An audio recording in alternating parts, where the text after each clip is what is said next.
Hello everyone, welcome to MPSC point. मित्रांनो, 1 वीकपासून आपल्या चॅनलला जवळपास व्हिडिओ नाहीत आणि याचं कारण तुम्हाला कुठल्या तरी एका दुसऱ्या व्हिडिओमध्ये सांगेल. पण सध्या MPSCचा एक रिझल्ट आलेला आहे. कोणता रिझल्ट आहे, किती कट ऑफ लागलेले आहेत, हे सर्व आपण या व्हिडिओमध्ये बघणार आहोत. चला तर आजच्या व्हिडिओला सुरुवात करूया.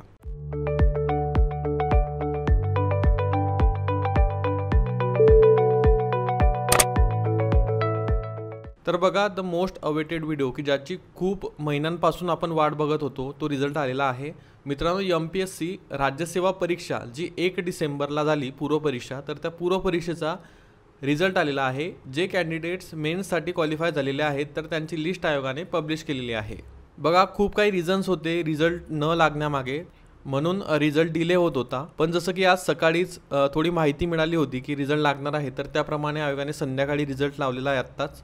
आणि या रिझल्टमध्ये आपण कट ऑफ वगैरे बघणार आहोत. पण एक महत्त्वाचं म्हणजे प्रसिद्धीपत्रक थोडं डिटेलमध्ये वाचा. दिनांक 12 मार्च 2025. काही जणांना स्कोअर्स चांगले असतील, कट ऑफपेक्षा जास्त मार्क्स असतील, पण त्यांच्या एका चुकीमुळे त्यांचं रिझल्टमध्ये नाव नसू शकतं. तर ती चूक देखील काय आहे ते देखील तुम्हाला सांगतो. बघा, 1 डिसेंबरला एक्झाम घेण्यात आली तुमची आणि निकाल जो आहे तो आज म्हणजेच 12 मार्च 2025 रोजी जाहीर करण्यात आलेला आहे.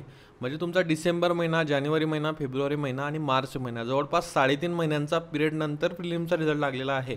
खूपच वेळ या रिझल्टला लागलेला आहे. विद्यार्थ्यांच्या किंवा कॅन्डिडेट्सच्या बैठक क्रमांकासह यादी लावण्यात आलेली आहे आणि कट ऑफ जो आहे तो डिक्लेअर करण्यात आलेला आहे. तो आपण पुढे बघणारच आहोत. प्रस्तुत परीक्षेसाठी उमेदवारांनी अर्ज दिलेल्या माहितीच्या आधारे त्यांची पात्रता तपासण्याच्या अटीच्या हे काही महत्त्वाचं नाही आपल्या. बघा, आवश्यक तरतुदीनुसार अपात्र ठरणाऱ्या उमेदवारांची उमेदवारी आयोगाकडून कोणत्याही टप्प्यावर रद्द करण्यात येईल. म्हणजे जर तपासणी झाली आणि काही इलिगल किंवा काही आढळलं तर तुमचं नाव तिथून काढलं जाऊ शकतं. प्रस्तुत परीक्षेचा निकाल जे काही SCBC आरक्षण वगैरे आहे, ज्याच्या संबंधित रिझल्ट जो आहे तो पेंडिंग पडला होता, तर या अंतिम निर्णयाच्या अधीन राहील असं सांगितलेलं आहे. आणि 1 डिसेंबर 2024ला ज्यांनी जुन्या हॉल तिकीटवरती एक्झाम दिली, तर त्या कॅन्डिडेटचं नाव या लिस्टमध्ये नाही आहे. म्हणजे जरी तुम्हाला मार्क्स जास्त असतील तरी तुमचं नाव या लिस्टमध्ये नसेल, कारण तुम्ही ओल्ड हॉल तिकीट यूज केलेलं होतं. ओके, आयोगाने तेव्हा सांगितलं होतं की नवीन हॉल तिकीटच अलाउड करायचं आहे. सो त्याप्रमाणे हा रिझल्ट लागलेला आहे आणि ज्यांचा रिझल्टमध्ये नाव आहे त्यांना SMS द्वारे कळवण्यात देखील आलेलं आहे. So hair you can see the list of qualified candidates in the state service result, preliminary examination result. So इथे आहेत नावं. बघा, तुम्हाला नाव चेक करायचं असेल तर या लिस्टमध्ये तुम्ही सर्च करू शकता. ही PDF तुम्हाला डाउनलोड करायची असेल तर all the important links are given in the description, तिथून तुम्ही घेऊ शकता. आता आपण डायरेक्टली कट ऑफकडे जाऊया आणि किती कॅन्डिडेट्स यासाठी क्वालिफाय झालेले आहेत ते देखील तुम्हाला सांगतो. टोटल मेन्स देणारे कॅन्डिडेट मित्रांनो 7,652 कॅन्डिडेट्स आहेत. ओके, 7,652 कॅन्डिडेट्स मेन्ससाठी क्वालिफाय झालेले आहेत. आता बघा, कट ऑफकडे येऊया.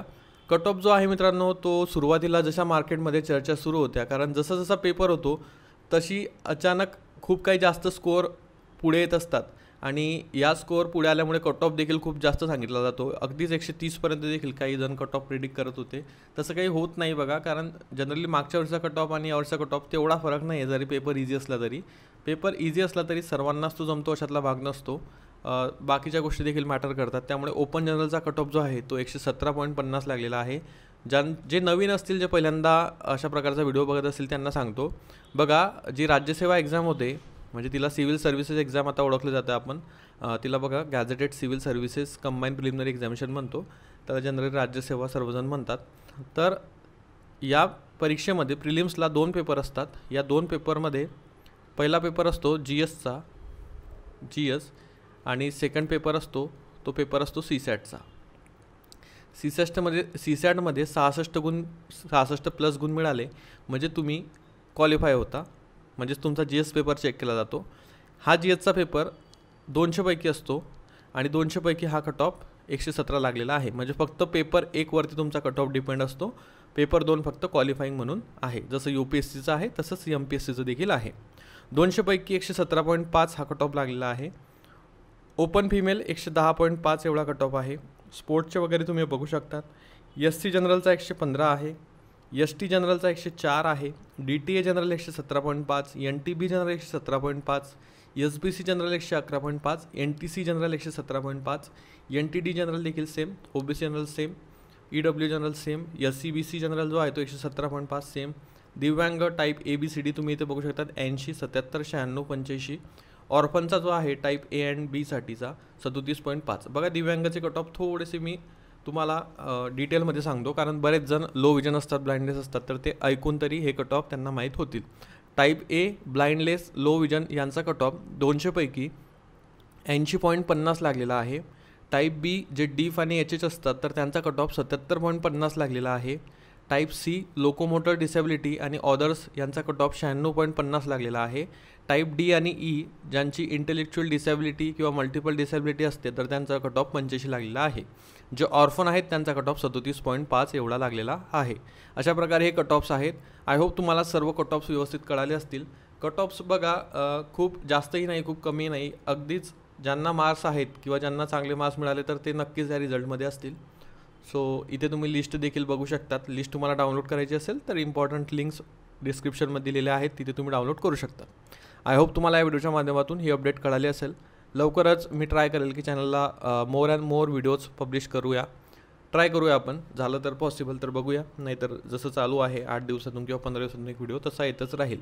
तुम्हाला कुठला टॉपिक सजेस्ट करायचा असेल व्हिडिओ बनवण्यासाठी so you can mention that in comment section त्यासाठीच आहे.